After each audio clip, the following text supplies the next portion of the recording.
Hello students, आप सभी कैसे हैं। मैं वैभव एचडी के क्लासेस से आप सभी का स्वागत है हमारी क्लास में।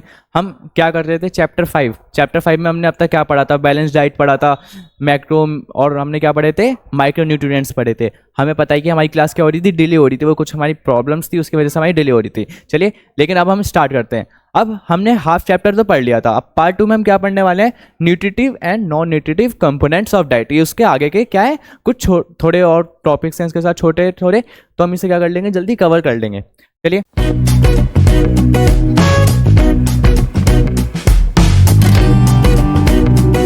स्टार्ट करते हैं हमारे टॉपिक के साथ। पेन हमारा आ गया। अब हमारे टॉपिक का नाम क्या है, न्यूट्रिटिव और non nutritive components of diet. अब जब भी आपसे कोई पूछे न्यूट्रिटिव कंपोनेंट्स क्या होते हैं, नॉन न्यूट्रिटिव कंपोनेंट्स क्या होते हैं, तो आपको इससे मतलब क्या समझना है। अब न्यूट्रिटिव कंपोनेंट्स का मतलब ये होता है कि जिससे हमें कुछ खाने से या कंज्यूम करने से कुछ हमें क्या मिल रही है, कैलोरीज मिल रही है, कुछ ना कुछ हमें क्या कंज्यूम हो रही है, कैलोरीज मिल रही है। और ठीक है, और नॉन न्यूट्रिटिव का मतलब क्या होता है, जिससे हमें कुछ खाने से कैलोरीज नहीं मिल रही, हमारे शरीर में कुछ लग ही नहीं रहा। ठीक है, चलिए अब ये जानते हैं कि हमारे कौन कौन से होते हैं। अब हमने ये पढ़ा था कि मैक्रो और माइक्रो में क्या क्या आता है, जैसे प्रोटीन्स, कार्ब्स, फैट्स, वाटर किस में आते हैं, हमारे मैक्रो में आते हैं। माइक्रो में क्या आते हैं, हमारे विटामिन्स और मिनरल्स आते हैं, हमने ये तो पढ़ा था। अब न्यूट्रिटिव और नॉन न्यूट्रिटिव क्या होते हैं, अब इसे याद करने का सबसे अच्छा तरीका क्या है हमारा, अब आप वाटर को छोड़ दो, खाली किसको, वाटर को छोड़ के जितने भी आपके मैक्रो के कौन से कंपोनेंट्स हैं, प्रोटीन, कार्ब्स, फैट, और माइक्रो के विटामिन्स, मिनरल्स, ठीक है, तो आप क्या करोगे, इसे न्यूट्रिटिव में लिख दोगे। प्रोटीन हो गया, कार्ब्स हो गया, फैट्स हो गया, विटामिन हो गया, मिनरल्स हो गया, तो ये सब क्या आ गए, हमारे न्यूट्रिटिव में आ गए। कभी कभी क्वेश्चन में मतलब आपके पेपर में पूछा जा सकता है कि न्यूट्रिटिव कंपोनेंट्स कौन कौन से होते हैं, तो आप बता सकते हो कि मैक्रो में माइक्रो के जो न्यूट्रिटिव होते हैं, जैसे वाटर को छोड़ दिया, और इन सबको जो बचे हुए हैं उन सबको लिख सकते हो, और ये बता सकते हो कि जिनसे हमें कुछ खाने से या कंज्यूम करने से क्या कुछ ना कुछ कैलोरीज कंज्यूम होती हैं, तो वो क्या होता है, हमारे न्यूट्रिटिव कंपोनेंट्स होते हैं। अब आपको अगर हम वाटर को क्यों नहीं लेते, अब वाटर को जब हम कंज्यूम करते हैं उसको हमारा पेट तो भरता है, लेकिन हमारी भूख नहीं मिटती, तो हम इससे क्या होता है, कभी कैलोरीज कंज्यूम नहीं होती। वाटर बस हमारी शांति के लिए होता है, ठीक है, कि हमारे पेट को शांति मिल गया, हमारा थोड़ा पेट भर जाएगा, लेकिन आपकी भूख नहीं मिटती उससे, बस पेट भर जाता है आपका पानी पीने से। फिर आपको थोड़े समय बाद क्या लगती है, आपको भूख लगने स्टार्ट हो जाती है, समझे। बस ये याद रखना है आपको, न्यूट्रिटिव में कौन कौन से कंपोनेंट आते हैं एक बार और देख लेते हैं, protein, carbs, fats, vitamin, minerals, ठीक है। और अब नॉन न्यूट्रिटिव में क्या आता है, इसमें एक तो हमने वाटर और एक फाइबर होता है, फाइबर के बारे में हम आगे जानेंगे, और एक दो न्यूट्रिएंट मतलब नॉन न्यूट्रिएंट में और भी होते हैं, उनके बारे में और जानेंगे, ठीक है। चलिए जानते हैं हम एक एक करके सबके बारे में। अब जो हमने एक बार ये देख लेते हैं, मैक्रो और माइक्रो में, हम नॉन न्यूट्रिटिव्स में तो अब कोई ये तो बनता नहीं का हमने दोबारा पढ़ना, क्योंकि हमने क्या करा था, इसे पार्ट 1 में कवर कर लिया था। अगर आपको इन्हें देखना हो तो आप क्या कर सकते हैं, इसे पार्ट 1 में दोबारा देख सकते हैं, हम इसका डिस्क्रिप्शन में लिंक दे देंगे पार्ट 1 का, तो आप क्या करना, वहाँ से जाकर आप क्या कर सकते हो, पार्ट 1 देख सकते हो, उसमें आपको मैक्रो माइक्रो का कंसेप्ट अच्छे से क्या करा गया है, समझाया गया है, ठीक है। चलिए बढ़ते हैं आगे। सबसे पहले लेकिन एक थोड़ा सा और जान लेते हैं, हमने पढ़ा था न्यूट्रिटिव कंपोनेंट्स ऑफ डाइट में कंपोनेंट्स कौन कौन, जैसे प्रोटीन पढ़ा था। अब उसकी कैटेगरीज क्या आती है, हमारी प्रोटीन किस किस से मिलता है, हमें एनिमल से मिलता है, वेजिटेबल से मिलता है। अब उनके सोर्सेज क्या आते हैं, जैसे एनिमल्स में देखें एग, मिल्क, मीट, फिश, ठीक है, ये हो गया। वेजिटेबल्स में क्या है हमारा, pulses, soybean, mustard, dry fruits, food grains, ये क्या हो गया, हमारे प्रोटीन के सोर्सेज हो गए एनिमल और वेजिटेबल से। कभी कभी आपसे पूछा जा सकता है कि सोर्सेज क्या होते हैं उनके, हमें किस किस से मिलता है। ऐसी कार्बोहाइड्रेट्स हो गए जैसे राइस में jowar, bajra, pulses, banana, potato, sugar, date, grapes, etcetera, ठीक है, ये हो गया। फैट्स एनिमल से मिलता है, जैसे ghee, butter, fish oil, milk, meat, समझ गए। और वेजिटेबल से हमें क्या मिलता है, coconut, mustard, cotton seed, soybean, sunflower seed, ये क्या है, हमारे कुछ सोर्सेज हैं किसके, हमारे फैट के, एनिमल और वेजिटेबल से मिलने वाले, समझ गए, ठीक है। नेक्स्ट चलते हैं। अब ये थोड़ा हमारे लिए न्यू है, इसे हमें और जानना है, मिनरल्स। मिनरल्स में आपसे कभी कभी बस आपके इनसे कभी कैरेक्टरिस्टिक्स पूछे जा सकते हैं, सोर्सेज पूछे जा सकते हैं कि बताइए कैल्शियम से क्या कैरेक्टरिस्टिक्स हैं, मतलब कैल्शियम से क्या होता है, आपके जो तीर्स हैं, बोन्स हैं, वो क्या होते हैं, उससे ठीक होते हैं। डेफिशिएंसी, अगर इनकी कमी से क्या होता है, आपको अस्थमा हो सकता है और रिकेट्स हो सकता है, ये बीमारी हो सकती है। ऐसी फोस्फोरस से तीत और बोन्स भी आपके क्या करता है, ये ठीक करता है, अच्छे करता है। आयरन से फॉर्मेशन ऑफ हेमोग्लोबिन, आपकी आयरन से क्या होती है, हेमोग्लोबिन की फॉर्मेशन होती है, ठीक है, वो नया बनता है। और इसकी कमी से क्या हो सकता है, आपको एनीमिया हो सकता है। इनके जैसे सोर्सेज आप देखते जाएं साथ साथ, vegetables, egg, fish, milk, meat, liver, unpolished rice, meat हो गया, एग हो गया, ड्राई फ्रूट हो गया, लीवर, ग्रीन वेजिटेबल्स, किसके थे आपके, आयरन के थे। आयोडीन थायराइड ग्लैंड के लिए अच्छा होता है, लेकिन इसकी कमी से गटर और मे स्टॉप ग्रोथ, आपकी ग्रोथ क्या हो सकती है, रुक सकती है। इसके सोर्स क्या है, सी फेस, आयोडाइड सॉल्ट, ठीक है। सोडियम, सोडियम से क्या होता है, बैलेंस करता है आपकी बॉडी में जो वाटर लेवल होता है उसको क्या करता है, बैलेंस करता है। और कांटेक्ट करता है हमारी क्या, किसको, मसल्स को, ठीक है। अब पोटेशियम एफिशिएंसी, पोटेशियम की कमी से क्या हो सकता है, आपको वीकनेस ऑफ मसल्स हो सकता है, एडिक्शन हो सकता है, डिजीजेस का। और ये कब किससे मिलता है आपको, कैरेट से, बीट रूट से, ओनियन से, टमाटो से, ओरियन से, और हमारे बनाना से, ठीक है।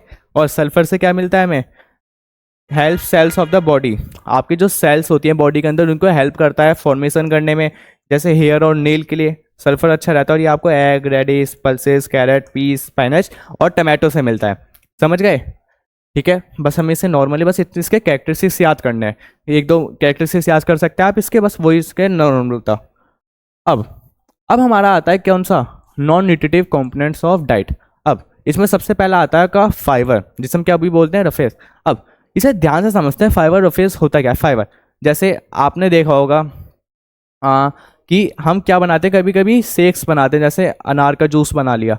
आपने क्या देखा होगा, अनार के जूस में क्या होता है, वो जो जूस वाला होता है जूस तो निकालता है अनार का, लेकिन जैसे जैसे वो जूस निकालता है उसके साइड में से क्या निकलता है, उसका पल्प निकलता है। तो जो वो पल्प निकलता है ना, जो एक्स्ट्रा हम उसे फेंक देते हैं, उसी को हम क्या बोलते हैं, फाइबर बोलते हैं, समझे। जूस तो अलग निकल गया, लेकिन जो उसका पल्प होता है इकट्ठा होकर आ जाता है। ऐसे एप्पल का आपने देखा होगा, एप्पल जूस का हो गया, उसका पल्प अलग निकल जाता है। हम किसी भी चीज़ का जूस बनाते हैं तो उसका पल्प अलग हो जाता है, तो जो वो खट्टा होता है तो हम उसे क्या बोलते हैं, फाइबर बोलते हैं। उसमें क्या होते हैं, उसके कई सारे न्यूट्रिटिव होते हैं, ठीक है। अब हमें ये बताया जाता है कि जैसे आपको अगर भूख लग रही है, आप अगर पूरा एक मतलब अनार खा लो, एप्पल खा लो, अगर आप एक पूरा एप्पल खाते हो एज कम्पेयर टू अगर उसका जूस पीते हो, तो आपका भूख किससे मिटेगी सबसे ज़्यादा, आपके एक एप्पल या अनार से। क्यों, बिकॉज उसमें कई सारे क्या होते हैं, ज़्यादातर न्यूट्रिशंस किस में होते हैं, उसके पल्प में ही होता था जब आप इसे पूरा खाते हो। अगर जब आप उसका जूस निकाल देते हो तो उसके क्या होते हैं, ज़्यादातर आपके खत्म हो जाते हैं, क्योंकि उसका पल्प, फाइबर सब क्या हो जाता है, अलग हो जाता है। तो इसलिए हम इसे क्या भी बोलते हैं, food component which can not be digested by intestinal tract. ये ज़्यादातर डाइजेस्ट नहीं हो पाता है पूरा, हैज़ नो न्यूट्रिटिव वैल्यू, इसकी न्यूट्रिएंट वैल्यू नहीं हो पाती। Add bulks to the food and satisfy the appetite, और ये आपका क्या करता है, बल्क को बढ़ाता है, प्रिवेंट करता है आपके कॉन्स्टिपेशन को, आपका जो कॉन्स्टिपेशन है उसको क्या करता है, ये प्रिवेंट करता है, ठीक है। अब इसकी दो कैटेगरीज होती हैं, एक तो सॉल्युबल, जो पानी में सॉल्युबल हो जाए आपका, इनसॉल्युबल, जो नॉट सॉल्युबल इन वाटर। बस इसे आपको इतना ही पता होना चाहिए इसमें, ठीक है।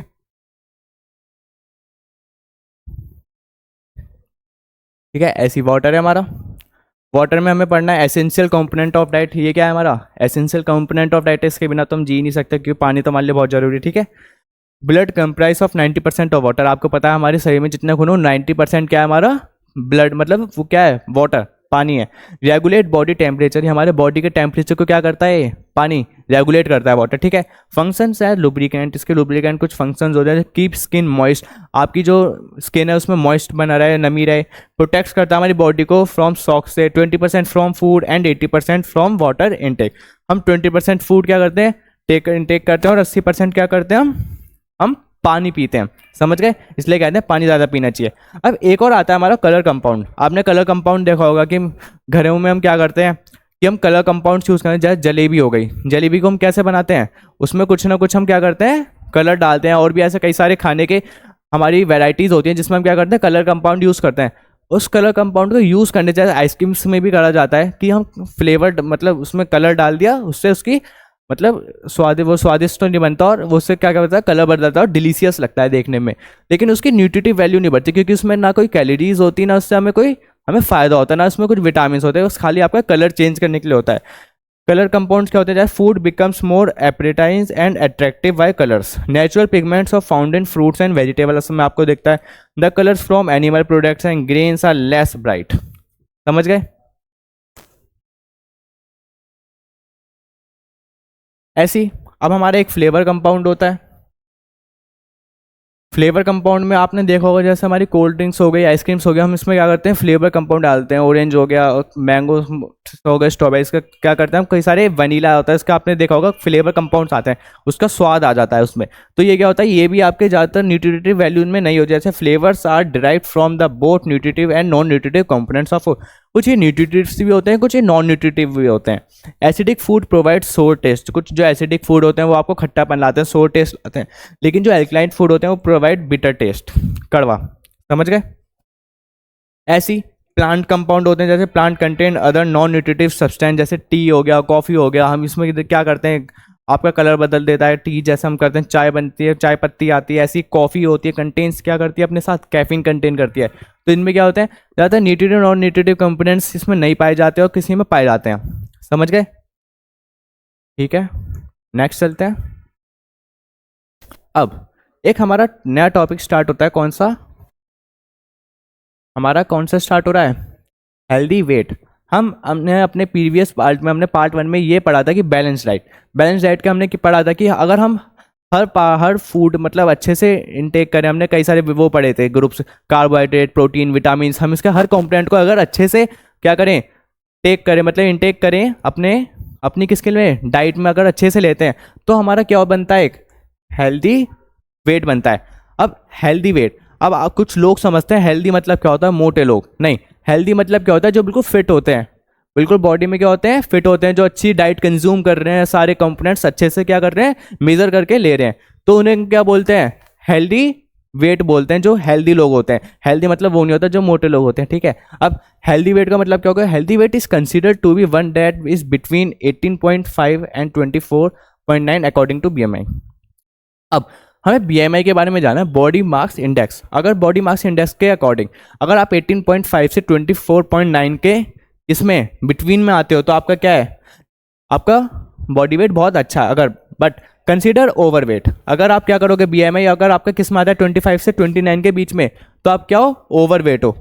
And adult is consider over weight, ठीक है। इफ द BMI इज 30 और greater than the person is consider to be obese. अगर आप 30 से ग्रेटर आते हो तो आपकी क्या होगी बॉडी वेट, आप क्या होगे, ओवर वेट हो गए, मतलब ओबिस की कैटेगरीज में आ गए, जो हम अभी आगे पढ़ने वाले हैं। अब ये कैलकुलेट कैसे करते हैं हम बॉडी मास इंडेक्स, इसमें आप क्या करोगे, वेट इन केजी, आप किस में लोगे अपना वेट, आप अपना केजी में लोगे, अपॉन क्या कर दोगे, हाइट का स्क्वायर इन मीटर, आप अपनी हाइट को मीटर में लिखोगे और उसको क्या कर दोगे, स्क्वायर। अब जो भी निकल के आएगा आप अपनी वैल्यू अकॉर्डिंग टू इसमें क्या रख सकते हो, रख के देख सकते हो। देखते हैं कैसे। अब देखिए, जैसे आप ये हेल्दी वेट की कुछ कैटेगरीज देख रहे होगे। अगर आप 18.5 से कम आते हो तो आप क्या हो, अंडर वेट हो, ठीक है। अगर आप 18.5 से 24.9 के अंदर आते हो तो आप क्या हो, एक नॉर्मल वेट हो, ये आपका हेल्दी वेट होता है, ठीक है।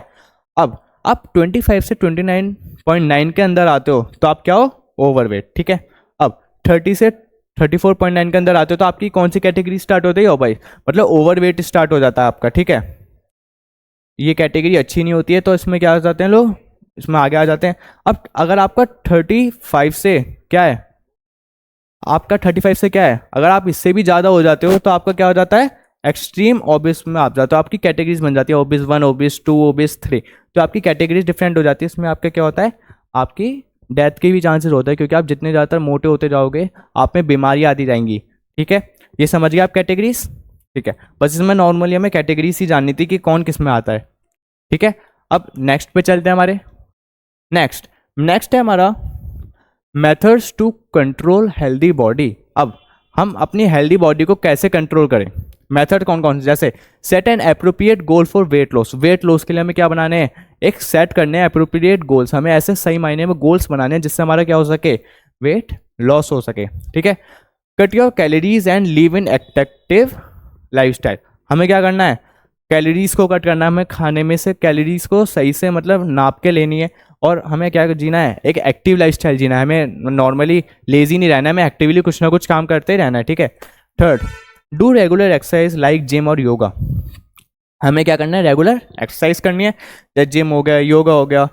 फोर्थ, अवॉइड फैटी फूड्स, आपको फैटी फूड्स को क्या करना है, अवॉइड करना है, जंक फूड्स को, फास्ट फूड्स को। Fourth, do not eat smaller meals frequently, ऐसा नहीं है कि आप दिन में कुछ ना कुछ खाते रहते हो, या मन करा कुछ भी सामने दिख गया खा लिया, नहीं, आपको प्रॉपरली आपको अपनी डाइट के हिसाब से पता होना चाहिए कि हमें किस टाइम खाना है, ऐसा नहीं है कि आप कभी भी कुछ भी खा लेते हो, ठीक है। नेक्स्ट क्या है हमारा, balancing the intake of calories and expenditures of calories. आपको बैलेंस करना होगा किसके बीच में, जो आप कैलोरीज इनटेक कर रहे हो और जो आप एक्सपेंड करते हो अपनी कैलोरीज पे। आपने फास्ट फूड कुछ भी खा लिया, आपको कई सारी कैलोरीज गेन हो गए, नहीं, आपको एक प्रॉपर प्लान बनाना होगा कि हमें कैलोरीज कितनी कंज्यूम करनी है, कितना एक्सपेंडिचर करना है किस पे, हमारी कैलोरीज पे, समझ गए, ठीक है। नेक्स्ट पे चलते हैं हमारे, नेक्स्ट क्या हमारा था, पिटफॉल ऑफ डाइट, इसे समझते हैं अब हमारा क्या आता है, कॉमन पिटफॉल। अब common pitfall of digesting of event. अब ये पिटफॉल ऑफ डाइटिंग होता क्या है, एक बार इसे जान लेते हैं। आपने देखा होगा कई सारे लोग होते हैं, गर्ल्स मतलब मेंस दोनों होते हैं, क्या करते हैं सुबह सुबह वो मतलब उठते हैं, वो अपना एकदम से वेट जब देखते हैं तो क्या करते हैं, उनका वेट उन्हें बड़ा हुआ दिखता है, तो वे एकदम से क्या करते हैं, सोचते हैं कि अब हम ये खाना नहीं खाएंगे, अब से हम ये नहीं खाएंगे। हम ये क्या करते हैं, अपनी डाइट को जो वो खाना उनका जो टाइम होता है, सुबह खाना, दोपहर में, रात में, वो दो समय का, एक समय का क्या कर देते हैं, खाना बंद कर देते हैं। उससे क्या सोचते हैं, उनका वजन कम होगा। उससे वजन तो कम होता है लेकिन उनमें कमजोरी आना स्टार्ट हो जाती है। इसके लिए क्या होता है, ये बहुत बड़ा मतलब उनका बैड इफेक्ट डालता है उनकी बॉडी पे, क्योंकि कमजोरी आने लगती है। इसी वजह से जैसे कॉमन पिटफॉल ऑफ डाइटिंग एक इवेंट है जिसमें डाइट्स दैट सर्वली रेस्ट्रिक्ट, उनकी डाइट क्या कर देते हैं, वो बंद कर देते हैं। कैलोरिक इनटेक में ऑफर रिजल्ट उसके से, but the trigger as a starvation respond in which the body slow down in metabolic rate, उनका मेटाबॉलिक रेट गिर जाता है। To conserve the energy, the loss of muscle tissues, उनके muscle tissue loss होते हैं, responsible for lowering the metabolic rate, because क्योंकि metabolic rate उनका गिर रहा है, इसलिए उनकी जो मसल्स हैं वो क्या हो रही है, उनकी कम होती जा रही है। अब extreme reduction of calories and skipping meals, वो क्या करते हैं, इसमें क्या होता है, वो रिडक्स क्या करने लग जाते हैं, कैलोरीज को बिल्कुल कम कर देते हैं और स्किप करने लगते हैं अपने मील को।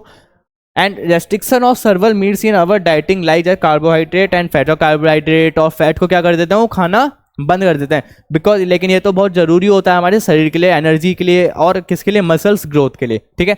अब intake of calories through beverages like drinks और एक्सेट्रा, वो इनटेक करना स्टार्ट कर देते हैं, मतलब ड्रिंक्स और बेवरेज को क्या करते हैं, रिप्लेस कर देते हैं। और not exercise regularly in the dieting, अगर वो क्या करते हैं, एक्सरसाइज भी नहीं करते हैं और वो डाइटिंग करना स्टार्ट कर देते हैं, ठीक है। इसमें यही था। नेक्स्ट आता है हमारा फूड इंटॉलरेंस। अब फूड इंटॉलरेंस का मतलब क्या होता है, इसमें हम ये देखते हैं। फूड इंटॉलरेंस का मतलब ये होता है कि एग्जांपल ले लीजिए, जैसे आप कोई व्यक्ति है, उसने क्या करा, पहली बार वो क्या कर रहा है, चिकन खा रहा है, मतलब क्या कर रहा है, वो वेजिटेरियन कोई पहली बार नॉन वेजिटेरियन की तरह एक चिकन खा रहा है। तो अगर वो कुछ भी एक अगर उसे खाता है तो उससे क्या होगा, उसकी बॉडी तो उसकी तो आदत है नहीं चिकन खाने की, तो एकदम से वो बॉडी उसकी क्या नहीं कर पाती, उसे एडजस्ट नहीं कर पाती, उसको डाइजेस्ट नहीं कर पाती, तो क्या कर देता है, एकदम से आपने देखा होगा उल्टी हो जाती है। वो क्या हो जाती है, उल्टी हो जाती है। वो क्यों होती है, क्योंकि फूड इंटॉलरेंस की वजह से, क्योंकि आपने क्योंकि फर्स्ट टाइम कर रहे हो, तो क्योंकि आपकी बॉडी को आदत तो नहीं है, तो वो क्या करती है, उसे एडजस्ट नहीं कर पाती, उसे डाइजेस्ट नहीं कर पाती, ठीक है। इट मीन्स दैट जैसे individual element certain food that can not be properly proceed and absorb by the digestive system, और जो एंजाइम होते हैं वो रेस्पॉन्सिबल होते हैं breaking down absorbing the food element. जैसे उसके कुछ कॉजेज हो सकते हैं, because of the absence of activity, कुछ एब्सेंस होंगे एक्टिविटी। सिम्टम्स क्या है फूड इंटॉलरेंस के, जैसे vomiting, gassing, morning sickness, acidity, nausea, स्टोमिचर, diarrhoea, headache, camps और नर्वोसा, ये कुछ इसके क्या थे, सिम्टम्स से जो आपको याद करने हैं। बस इसमें यही था फूड इंटॉलरेंस में। अब हमारे कुछ फूड मिथ्स आते हैं, जैसे हमारे मतलब हमारे सोसाइटी में बना रखे कि खाने से ये होता है, ये होता है। एक बार इन्हें भी जान लेते हैं। जैसे कुछ सर्वर फूड मेथड्स हैं which are prevailing not only in India but all over the world, पूरी दुनिया में। जैसे कार्ब्स मेक योर ओबेस, मतलब जो कार्बोहाइड्रेट होते हैं आपको क्या करते हैं, मोटा कर देते हैं।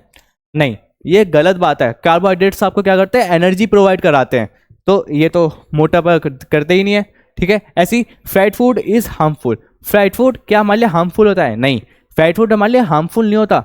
अगर आप उसे मतलब गुड मतलब अच्छे तेल में या फर्स्ट टाइम आप इसे फ्रेश ऑयल में क्या कर रहे हो, फ्राई कर रहे हो, वो आपके लिए अच्छा है, लेकिन वो बुरा होता है। लेकिन जिसे आप सेकंड टाइम भी थर्ड टाइम भी आप क्या कर रहे हो, उसी तेल में क्या कर रहे हो, उसे फ्राई कर रहे हो, वो आपके लिए हेल्थ के लिए क्या होता है, खराब होते हैं, ऐसे हमारे फ्राइड फूड, ठीक है।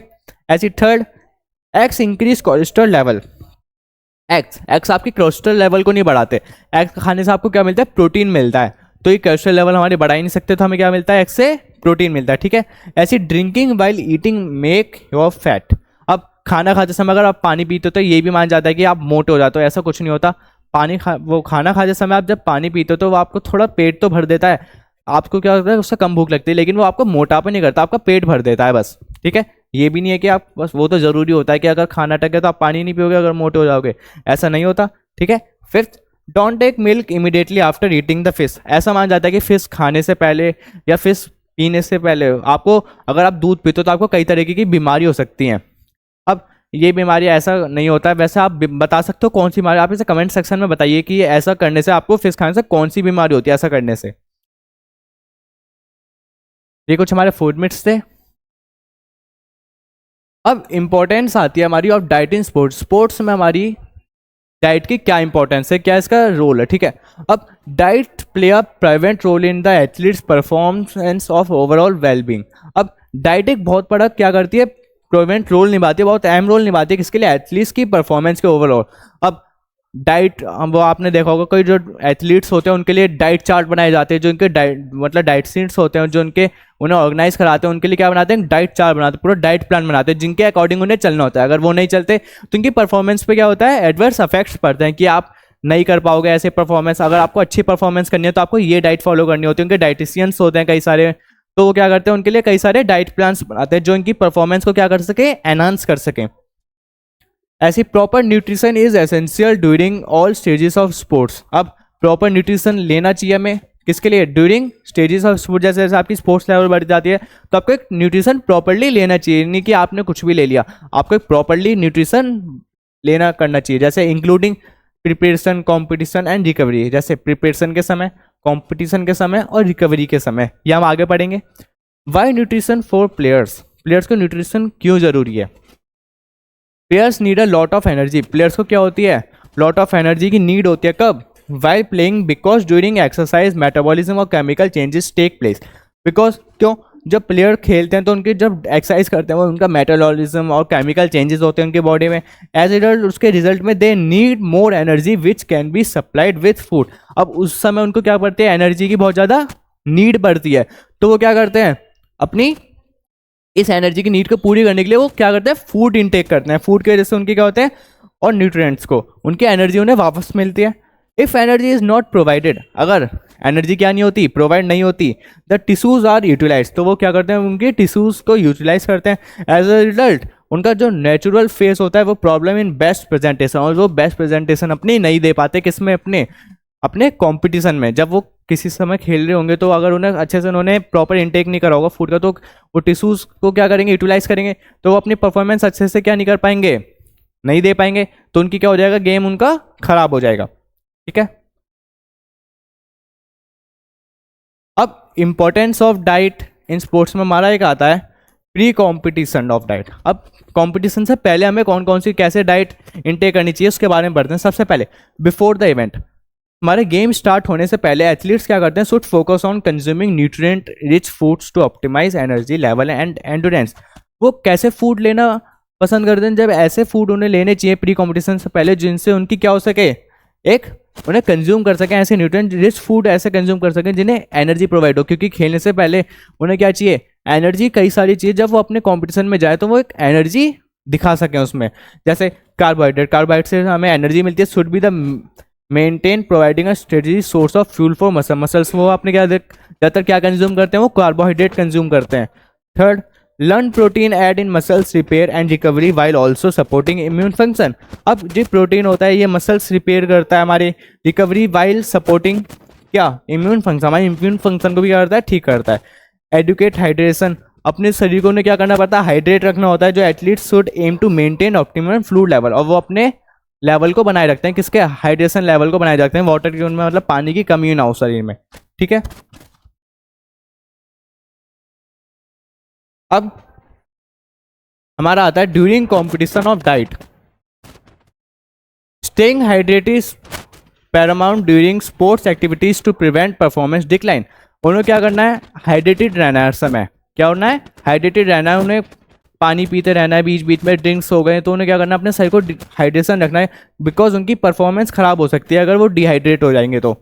इजीली डाइजेस्टेबल कार्बोहाइड्रेट्स लेते रहते हैं वो। मतलब आपने देखा होगा कुछ प्लेयर्स क्या करते हैं ड्यूरिंग मैच के भी, जब कुछ थोड़ा सा ब्रेक मिलता है कुछ ना कुछ खाते रहते हैं, ड्रिंक्स लेते रहते हैं, जैसे like sport drinks, energy gels हो गए, हेल्थ मेंटेन एनर्जी लेवल्स। आपने बनाना भी देखो, कार्बोहाइड्रेट क्या करते हैं कभी भी खा लेते हैं ड्यूरिंग कॉम्पिटिशन के बीच में।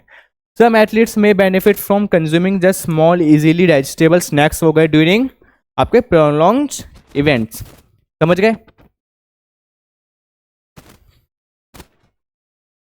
अब क्या हमारा पोस्ट कॉम्पिटिशन डाइट। अब कॉम्पिटिशन के बाद after the competition recovery is a top priority. अब हमने इतनी सारी एनर्जी यूज कर दी, हमने सारी मसल क्या हो जाती है हमारी वीक हो जाती है, तो हमें एनर्जी की क्या होती है नीड तो होती है, बट हमें रिकवरी करनी है, हमारी मसल्स की क्या करनी है रिकवरी करनी है, तो वो हमें टॉप प्रायोरिटी होती है to replenish depleted nutrients and repair muscles. अब हम क्या कंज्यूम करते हैं कॉम्बिनेशन की तरह यूज करते हैं कार्बोहाइड्रेट्स एंड प्रोटीन। कार्बोहाइड्रेट्स तो हम क्या करते हैं प्री कॉम्पिटिशन में लेते हैं, लेकिन अब हमें क्या करना है हमें रिकवर भी करनी है और थोड़ी एनर्जी भी चाहिए, तो हम क्या करते हैं कार्बोहाइड्रेट्स और प्रोटीन का क्या करते हैं कॉम्बिनेशन बना के चलते हैं। With in the first 30 minutes is vital for muscle glucose registration और रिपेयर। फर्स्ट 30 मिनट्स में क्या होना है हमें रिपेयर करनी होती है अपनी सारी मसल्स को, ठीक है। ऐसी एंटीऑक्सीडेंट्स हमें रिच फूड लेने होते हैं जो रिड्यूस कर सके हमारी इन्फ्लेमेशन और सपोर्ट कर सके हमारे किसको इम्यून सिस्टम को। हाइड्रेशन कंटिन्यूस, हमारा हाइड्रेशन तो लेकिन कंटिन्यू चलता रहेगा, हमारे शरीर को हमें क्या रखना है हाइड्रेट रखना है, टू बी एसेंशियली हमारे लिए बहुत जरूरी होता है। As athletes loss significant amount of fluid during intense activity. और जब कुछ इंटेंस एक्टिविटी करते हैं तो उनमें डिहाइड्रेशन आ ही जाता है, तो इन्हें क्या करना है अपने शरीर को हाइड्रेट करके रखना है, ठीक है। Thank you. हमारे इसी के साथ यहाँ पे क्या होता है चैप्टर खत्म होता है, ठीक है। ऐसी और मोर इंटरेस्टिंग वीडियोस के लिए हमारे चैनल को क्या करें सब्सक्राइब करें, लाइक करें एंड ज़्यादा से ज़्यादा शेयर करें। और अगर आपको इस चैप्टर में कुछ भी प्रॉब्लम होती है तो आप हमें क्या कर सकते हैं हमें कमेंट सेक्शन में पूछ सकते हैं, हम आपको उसका रिप्लाई दे देंगे। और हमारे पार्ट 1 को ज़रूर देखें, अगर आपको इसमें कुछ भी दिक्कत होती है तो आप पहले एक बार पार्ट 1 देखें फिर इसे पार्ट 2 के साथ देखें, तो आपको क्या होगा चैप्टर पूरा अच्छे से समझ आएगा। मिलते हैं हम अपनी नेक्स्ट वीडियो में बहुत जल्द, तब तक के लिए tata bye bye see you.